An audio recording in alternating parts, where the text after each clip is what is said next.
मैं बिल्कुल बेखौफ हूँ, इसलिए कि तुम्हारे रास्ते को मैं बातिल जानता हूँ। मैं हक पर हूँ, हक का साथी अल्लाह होता है। मेरा भरोसा उसी अजीम ज़ात पर है, मुझे उसकी कुदरत की बड़ाई मालूम है। नूह अलैहिस्सलाम ने वाज़ेह अल्फाज में अपनी कौम को चैलेंज दिया, लेकिन किसी में ताकत नहीं हुई कि वो नूह अलैहिस्सलाम मुकाबला कर सके। चुनाचे कहने लगे, इसे छोड़ दो, ये मजनून और बेवकूफ़ है, नूज बिल्लाह।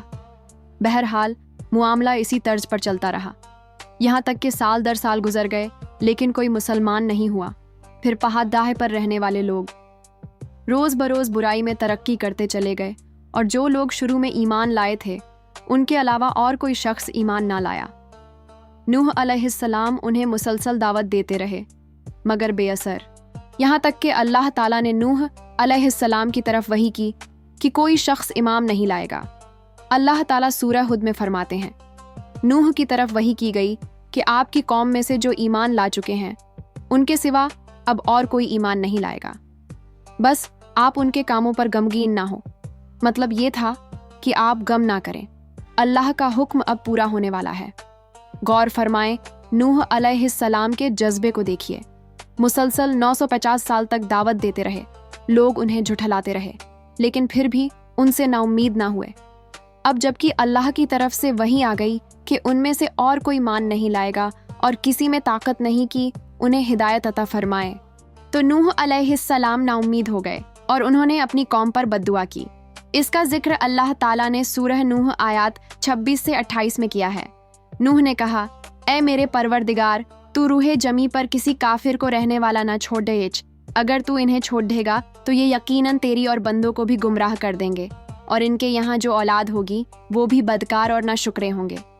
ऐ मेरे परवरदिगार, तू मुझे और मेरे माँ बाप को और जो भी ईमानदार होकर मेरे घर आए और तमाम मोमिन मर्दों और औरतों को बख्श दे, और काफिरों को सिवाय हलाकत के और कुछ ना दे। अल्लाह ताला फरमाते हैं कि जब नूह अलैहिस्सलाम ने हमें मदद के सलह पुकारा, तो फिर हमने उसकी मदद की और उससे एक बद्धी कश्ती बनाने की वही की। लेकिन नूह अलैहिस्सलाम नहीं जानते थे कि वो इतनी बद्धी कश्ती कैसे बनाए, और न ही वो बढ़ई थे कि इस काम से वाकिफ होते। इसलिए अल्लाह ताला ने उनकी तरफ ये वही की, हमारी आंखों के सामने और हमारी वही के मुताबिक एक कश्ती तैयार करो। अल्लाह ने वही के जरिए उनकी रहनुमाई की वह इस तरह करे, और मज़ीद तालीम के लिए जिब्राइल अलैहिस्सलाम को भेज दिया। वो उन्हें बतलाते गए कि इस तरह कश्ती तैयार करो। नूह अलैहिस्सलाम एक पहाड़ पर रहते थे, उनके इर्द गिर्द दरख्त नहीं थे, ना पानी था। चुनांचे उन्होंने बहुत से दरख्त उगाए, फिर उनको काटा और पहाड़ पर बैठकर कश्ती तैयार करते रहे। आप बड्ढे बड्ढे तख्ते बनाते और लोहा लाते और उनसे कील तैयार करते, फिर उन कीलों को तख्तों में ठोकते, आपस पे उन तख्तों को मिलाते, यहाँ तक कि एक बहुत बड्ढी, मजबूत और देवहैकल कश्ती तैयार हो गई। एक रिवायत के मुताबिक नूह अलैहिस्सलाम ने उसको 100 साल में तैयार किया।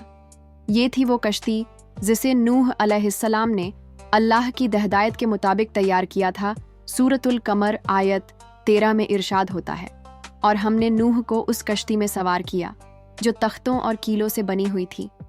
नूह अलैहिस्सलाम ने दावत का काम छोड़ दिया और कश्ती बनाने लगे।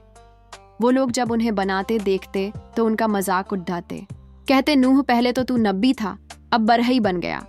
मजीद कहते, ये कैसा मजनून है, पहाड़ पर कश्ती बना रहा है। ताज्जुब है इस पर अल्लाह ने उन काफिरों के मजाक का जिक्र सूरह हूद आयत 28 और 29 में किया है। नूह अलैहिस्सलाम कश्ती बनाने लगे। उसकी कौम की जो जमात उसके पास से गुजरती, वो उसका मजाक उड़ाते। वो कहते, अगर तुम हमारा मजाक उड़ाते हो तो हम भी तुम पर एक दिन हंसेंगे, जैसे तुम मस्खरा बन कर रहे हो। तुम्हें बहुत जल्द मालूम हो जाएगा कि किस पर अजाब आएगा जो उसे रुश्वा करे और उस पर हमेशा का अजाब उतर आए। इस कश्ती का हुलिया इब्ने अब्बास रज़ी अल्लाहु अन्हुमा से एक रवायत में यूँ आया है। वो बयान करते हैं कि नूह अलैहिस्सलाम ने पहाड़ पर एक कश्ती तैयार की और उसे तारकोल से लथपथ किया। उसी वक्त से तारकोल का जुहूर हुआ। इस कश्ती का तुल 300 गज ऊंचाई, 30 गज और अर्ज 50 गज था। एक अंदाजे के मुताबिक इसकी लंबाई 1 किलोमीटर से ज्यादा था, और इसकी बुलंदी और गहराई के बारे में कहा गया है कि 30 हाथ थी। और यह कश्ती आम कश्तियों की तरह ऊपर से खुली हुई नहीं थी, बल्कि जिस तरह उसको नीचे से बींद किया गया था, इसी तरह ऊपर से भी बंद किया गया था। ताकि ऊपर से जो बारिश बरसे वो उन्हें नुकसान ना दे, और जिस तरह नीचे वाले गर्क होने से महफूज रहे उसी तरह ऊपर वाले भी महफूज रहे। गोया वो एक गेंद की मानिंद थी। इसमें अलग अलग 3 दर्जे बनाए गए थे। हर दर्जे में एक दरवाज़ा था और ये 3 दरवाजे इस तरह थे कि हर दरवाजे के ऊपर एक दरवाज़ा था। यह इस कश्ती का हुलिया था जिसके रावी हज़रत अब्बास रज़ी अल्लाहु अन्हुमा है। ये कश्ती आज ही मौजूद। अल्लाह ताला ने इस कश्ती को बतौर इबरत और निशानी के बाकी रखा है, जैसा कि अल्लाह ताला फरमाते हैं, और बेशक हमने इस वाक़े को निशानी बनाकर बाकी रखा, बस है कोई नसीहत हासिल करने वाला। इस सदी में औलामा के एक गिरोह ने इस कश्ती को तुर्की के एक पहाड़ पर पा लिया है।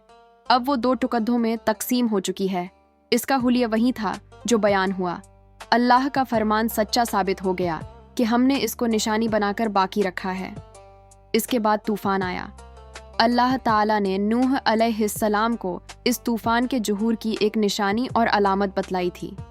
नूह अलैहिस्सलाम के घर में एक तनूर था। अल्लाह ने फरमाया, जब ये तनूर जोश मारने लगे और पानी उसे उबलने लगे तो समझ लेना अल्लाह का वादा आ गया। चुनांचे उस वक्त मोमिन को और अपने अहले आहार को और ज़मीन पर बसने वाले तमाम जानवरों का जोड़ा जोड़ा इस कश्ती में सवार कर लेना। तनूर से क्या मुराद है, इसके मुतालिक मुफसरिन में इख्तिलाफ है। बाज कहते हैं कि इससे मुराद एक चश्मा है जो ज़मीन से निकलता है, लेकिन राज्य रवायत के मुताबिक इससे मुराद मारूफ तनूर है जिसमें आग जलाकर रोटियां पकाई जाती है। ये तनूर नूह अलैहिस्सलाम के घर में था और इसी को अल्लाह ने तूफान के आने की अलामत बताया और फरमाया कि जब ये फूट पड़े उस वक्त हर चीज़ का जोड़ा जोड़ा कश्ती पर सवार कर लेना।